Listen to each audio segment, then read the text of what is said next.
बोलती पुस्तके. ज्यांना वाचनाचा नाद त्यांना बोलती पुस्तके घाली साद. आमचं चॅनल सबस्क्राईब करा आणि सबस्क्राईब करायला इतरांनाही सांगा. नमस्कार श्रोते मित्र हो, बोलती पुस्तके सादर करत आहे ज्येष्ठ साहित्यिक ग वा बेहरे लिखित कादंबरी विळखा, प्रकरण 13. तो जेव्हा आश्रमात पोहोचला तेव्हा बरीच संध्याकाळ झाली होती. सूर्यास्तानंतर बाबा कोणाला भेटत नसतो. अर्थात हे नियम सर्वसामान्यांसाठी होते. बाबांचे श्रीमंत भक्त किंवा सत्ताधीश जेव्हा अवचित आश्रमात येत तेव्हा सोयीनुसार बाबा आपले मौन सोडत किंवा नियम मोडीत. आश्रमात पोचल्यावर त्याने आश्रमाचे चिटणीस शिवकुमार यांची भेट घेतली. जोशाला त्यांनी ओळखले.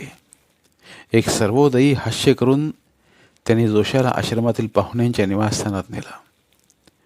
वास्तविक शिवकुमारांसारखे अनेक कळकट आणि निरुद्योगी शिष्य बाबांच्या आश्रमात मोकाट वावरत असत. बाबांची सही नक्कल करून शिवकुमारनं आपलं खास वैशिष्ट्य राखलं होतं. शिवकुमार सुद्धा कोणाला उद्देशून बोलत नसे. तो पुटपुटून बोले आणि तेही आकाशाकडे पाहत. आपला प्रत्येक शब्द मौलिक आहे अशी त्याची धारणा असे. आपण काय न केलं अशी खरी म्हणजे तुसडी पण खास आश्रमाची लकब दाखवीत शिवकुमारनं प्रश्न विचारला. साहेबरावांकडून आलो आहे. फार महत्वाचं काम आहे. बाबांची भेट झालीच पाहिजे. बाबांची आता कुठली भेट होणार? बाबा आता समाधीत गेले. मला कल्पना आहे, पण दुसरा उपाय नाही. त्यांची गाठ पडायला पाहिजे. शक्य तर आत्ताच. जमण्यासारखं नाही.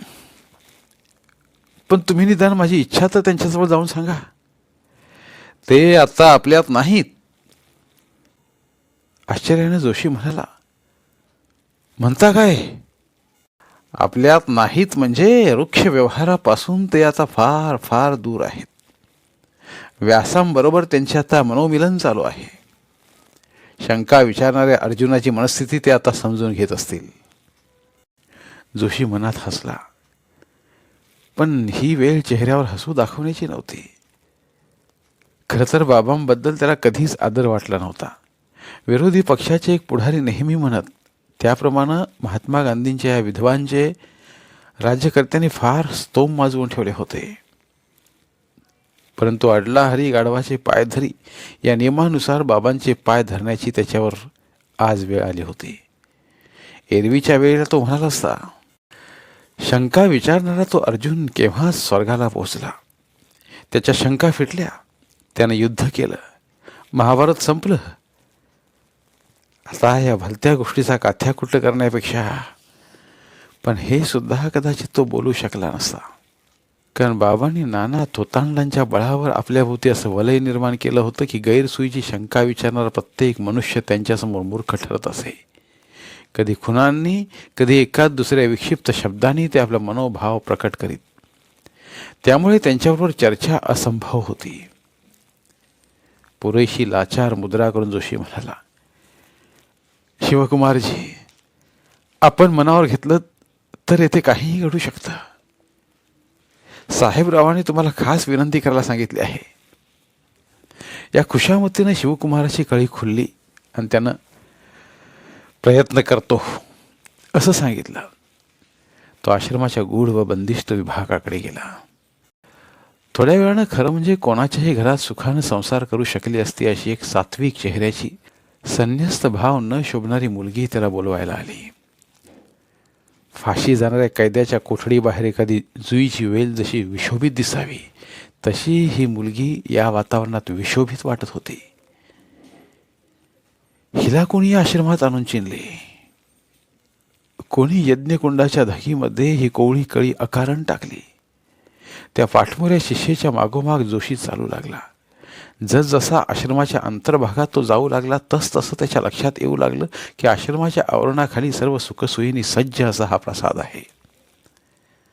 बाबा बसले होते. ती खोली काही विलक्षण गूढ वातावरणाने भरली होती.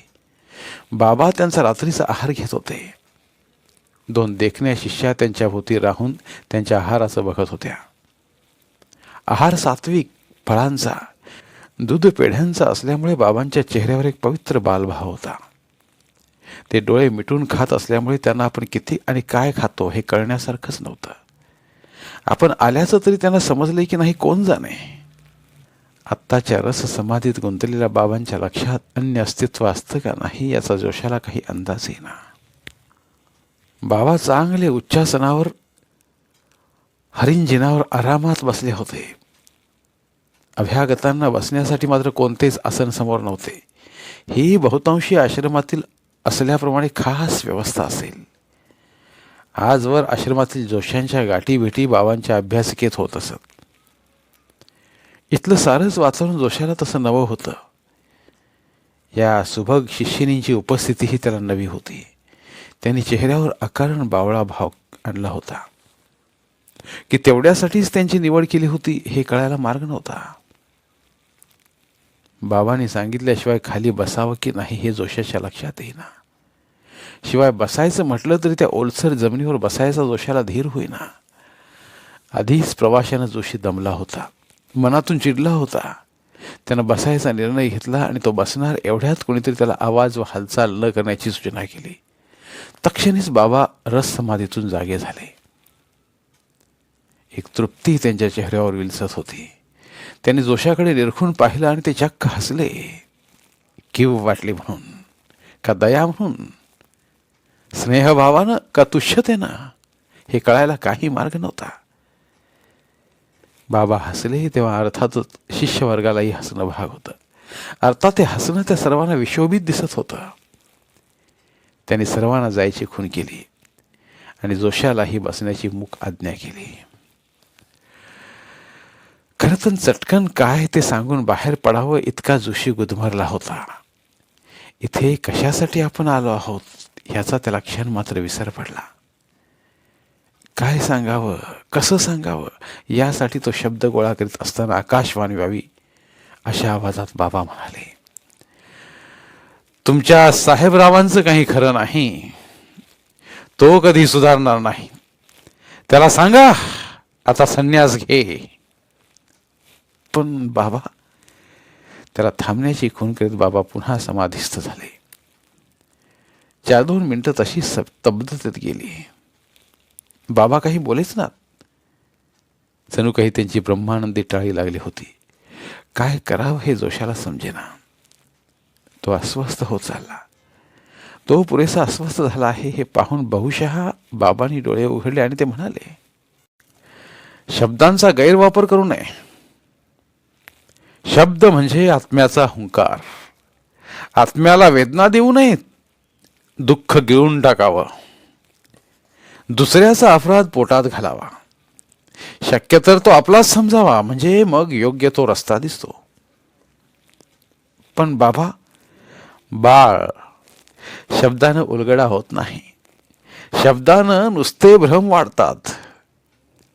त्यापेक्षा जिभेवर ताबा ठेवावा. शब्द गिळून टाकावेत. कसलाच विचार करू नये.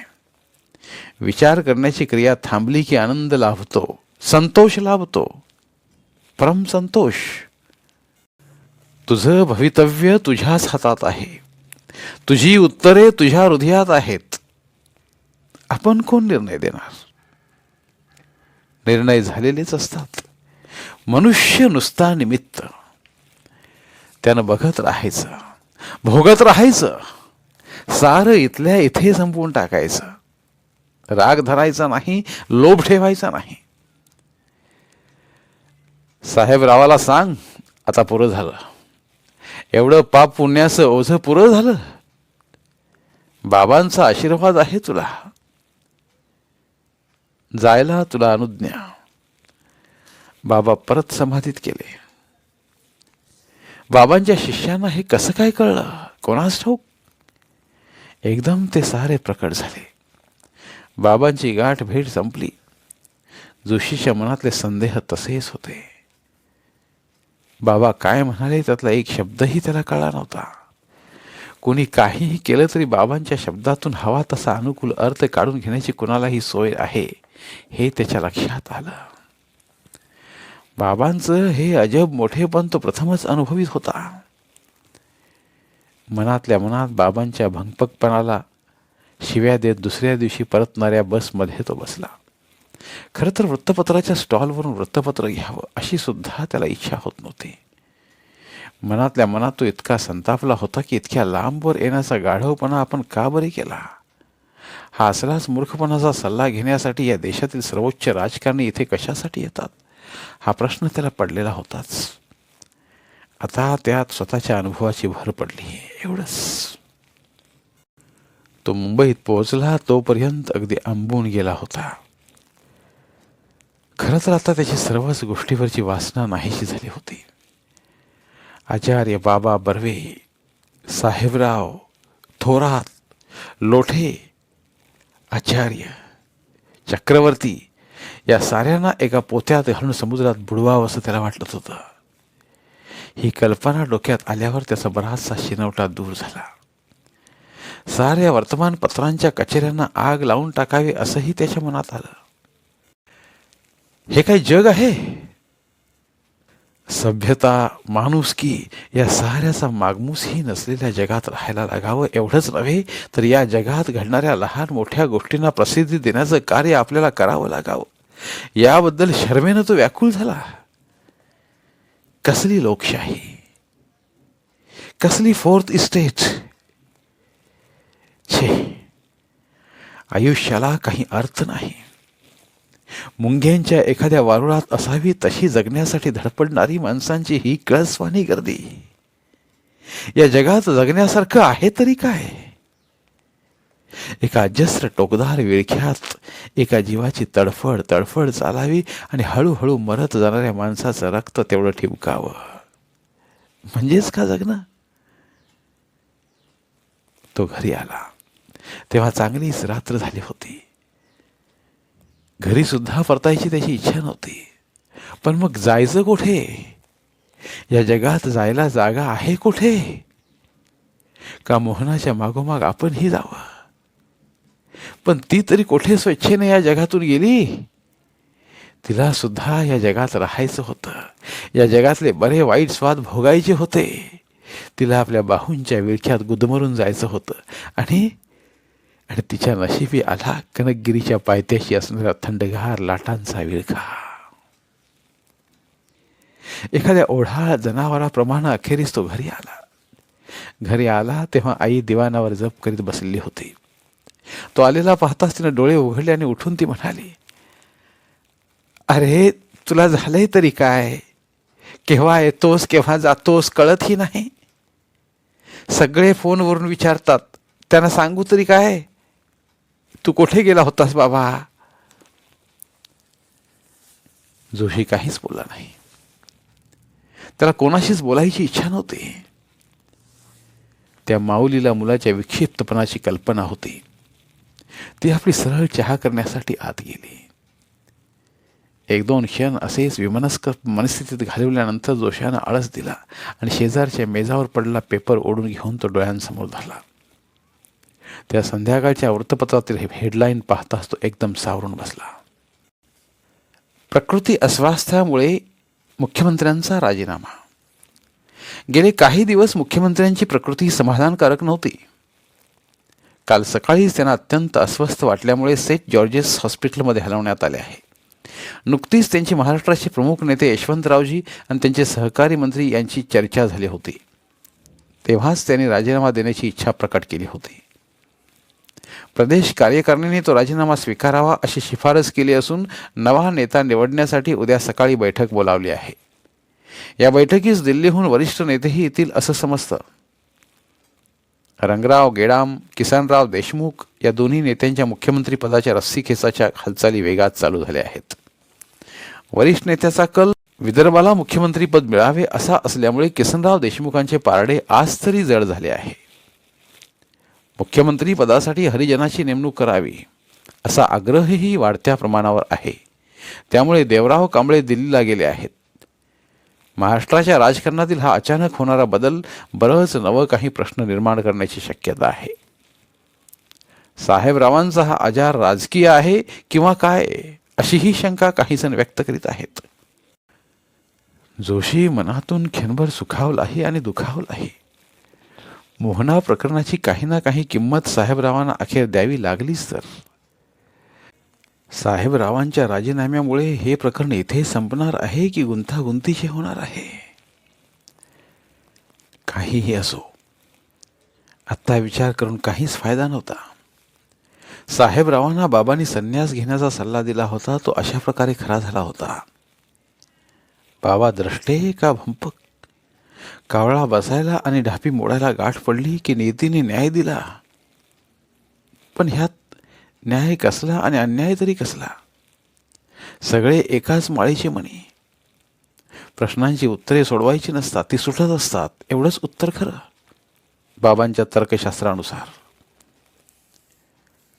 तो दिवस तसाच गेला आणि नंतरचे 8 दिवसही तसेच गेले. जोशी आळसा दिवस काढीत घरातच बसला होता. तो ऑफिसमध्येही गेला नाही किंवा त्यानं फोनही केला नाही.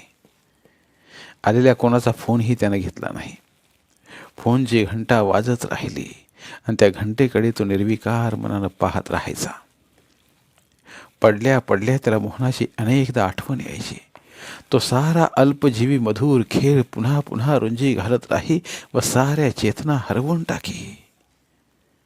अफू खाल्ल्यानंतर जशी सुस्ती यावी तशी सुस्ती त्याच्या अंगोपांगात भरून गेली होती. रोजची वर्तमानपत्र सुद्धा वाचण्याला त्याचा हुरूप नव्हता. आई चहा दी तेवढा तो घे. आई कामावर गेल्यावर स्वतःच्या हातानं तो वाढून घे. आई घरी यायच्या आधी तो वरळीच्या समुद्राच्या किनाऱ्यावरील कट्ट्यावर जाऊन बसे व निजानीज झाली की घरी येऊन गुपचूप झोपे. तो या जगात असून नसल्यासारखाच होता. पण जग चालूच होतं आणि माणसांचे राज्यही चालूच होतं. वर्तमानपत्रांची यंत्र गरागरा फिरत होती. नवं काहीतरी घडत होतं. ते कोणीतरी छापित होतं. गव्हाणीत टाकल्या कोणत्याही झाडपाल्याप्रमाणे वृत्तपत्रातील बातम्या लोक खुशीनं चघळत होते. जग थोडंच थांबणार होतं. आचार्य नवं सावज शोधत होते. लोठे नव्या सीएमची आज्ञा मान तुकवून पाळीत होते. देवकिसन शेठ आपल्या बँकेत अधिक पैसे भरत होते. मंत्र्यांचे दौरे चालूच होते. वार्ताहरांचे ताफे त्यांच्या मागोमाग धाव घेत होते. फक्त त्या जगात जोशी नव्हता. पण असं करून कसं चालेल? एखादं निरपराध हास्य चुरगाळून टाकलं म्हणून हसायचं कोणी थांबतं का? एखादे ओलावलेले डोळे कोणी बंद केले म्हणून इतरांचे आसू ओघळायचे थोडेच थांबतात? एका मावसल देहाला पाण्यानं वाहून नेला म्हणून इतर जण पाण्याशी खेळायचं थोडेच सोडणार? इथं माणसानं जगलंच पाहिजे. कोणासाठी हा खेळ थांबत नाही आणि कोणी दुसऱ्यासाठी हा खेळ सोडत नाही. थांबायचं ठरवलं तरी सुद्धा लोक त्याला ढकलत ढकलत खेळाच्या रिंगणात आणतातच. जोशी अजून जागा झाला नव्हता. तेवढ्यात दरवाजा वाजला. चक्रवर्ती दार उघडून आत आला सुद्धा. चक्रवर्ती हसला, पूर्वीसारखाच. कनकगिरीच्या रेस्ट हाऊसमध्ये अलिबागला न्यायला तो आला होता तेव्हा सुद्धा तो असाच हसला होता. चक्रवर्ती, तुम्ही? जोशी म्हणाला, काय करणार साहेब, तुम्हाला इतके फोन केले पण तुमचा पत्ताच नव्हता. तुम्हाला नव्या सीएमनी भेटायला बोलावलं आहे. नवे सीएम? कोण बुवा नवे सीएम? कमाल करता जोशी साहेब. किसनराव देशमुख आता नवे सीएम झालेत. शपथविधी होऊन सुद्धा 4 दिवस झाले. काल त्यांनी पहिल्यांदाच पत्रकार परिषद घेतली. तुमच्याबद्दल फारच गौरवानं बोलले हां साहेब. माझ्याबद्दल? अहो काय सांगताय काय चक्रवर्ती? जोशी साहेब, तुम्हाला काय माहीत का नाही? मंत्री वरचेवर बदलतात, आपल्यासारखी माणसंच कायम असतात. आपल्या वाचून त्यांचं भागत नाही. समोरचा माणूस बदलला तरी आपला सॅल्यूट कायमच. आपल्याला काय, काल साहेबराव होते, आज किसनराव आहेत. अहो राज्य काय मंत्री चालवतात थोडेच. आपणच चालवतो. चहाला सीएमनी स्वतः तुम्हाला बोलावलं आहे. अरे, माझं काहीच अजून आवरलेलं नाही. आता मी उठतो आहे अजून. आठवा ना. वाटेल तितका वेळ लागू दे. मला दुसरं काय काम आहे. हो द्या सावकाश तुमचं. पण तुम्हाला घेऊन जायलाच पाहिजे हो. आणि असं करा, तुमची प्रवासी बॅग बरोबर असू द्या. साहेब कदाचित दौऱ्यावर बाबांचा आशीर्वाद घ्यायला जाणार आहेत. केविलवाणेपणानं जोशी हसला. त्याला माहीत होतं की पुन्हा एकदा हत्तीच्या मध्ये घालण्यासाठी एक उंट आवश्यक आहे. पण त्याची त्याला काही हरकत नव्हती, कारण या खेळात हत्तीही मरत नाहीत आणि उंटही मरत नाहीत. निदान उंट तर मरत नाहीतच नाहीत. दरवाजाचे सुळे थोडे टोचतात, नाही असं नाही, पण त्याला काय इलाज आहे. दरवाजा उघडायचा तर हे सारं अपरिहार्य आहे. क्षणभराने जोशाच्या मनातलं सारं मळब निघून गेलं. त्याच्या तोंडून शीळ उमटली. मुलाच्यात झालेल्या बदलाने आई सुद्धा हरकली. आईनं आणलेला चहा चक्रवर्ती आणि तो पिऊ लागले. चहाच्या वाफेत एक अंधूक अशी प्रतिमा त्याला दिसली. ती प्रतिमा बहुधा मोहनाचीच असेल. त्याने ती प्रतिमा निपटून पुसून टाकायचा प्रयत्न केला. अशा हळव्या आठवणी कायमच्या बरोबर बाळगण्यात काही अर्थ होता काय? धन्यवाद. आज इथे लेखक ग वा बेहरे लिखित विळखा या कादंबरीच्या अभिवाचनाची सांगता होत आहे. पुन्हा भेटूया एका नवीन कादंबरीच्या अभिवाचनासह.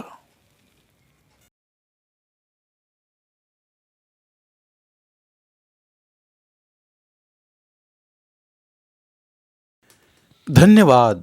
प्रिय श्रोते मित्र हो, आपल्यासाठी एक आवाहन. आमच्या चॅनलच्या प्लेलिस्ट विभागात तुमच्यासाठी शेकडो कादंबऱ्यांचे ऑडिओ बुक्स उपलब्ध आहेत. तिथे प्रत्येक कादंबरीचे सर्व भाग एकत्रित मिळतील. त्यामुळे सध्या सुरू असलेल्या क्रमशः कादंबरीच्या पुढील भागासाठी वाट पाहण्याची गरज नाही. तुमच्या वेळेनुसार तुम्ही संपूर्ण कादंबरी सलगपणे ऐकू शकतात आणि साहित्याचा आस्वाद घेऊ शकता. कृपया आमच्या चॅनलच्या होमपेजवर जाऊन प्लेलिस्ट चेक करा आणि तुमची आवडती कादंबरी निवडा. धन्यवाद.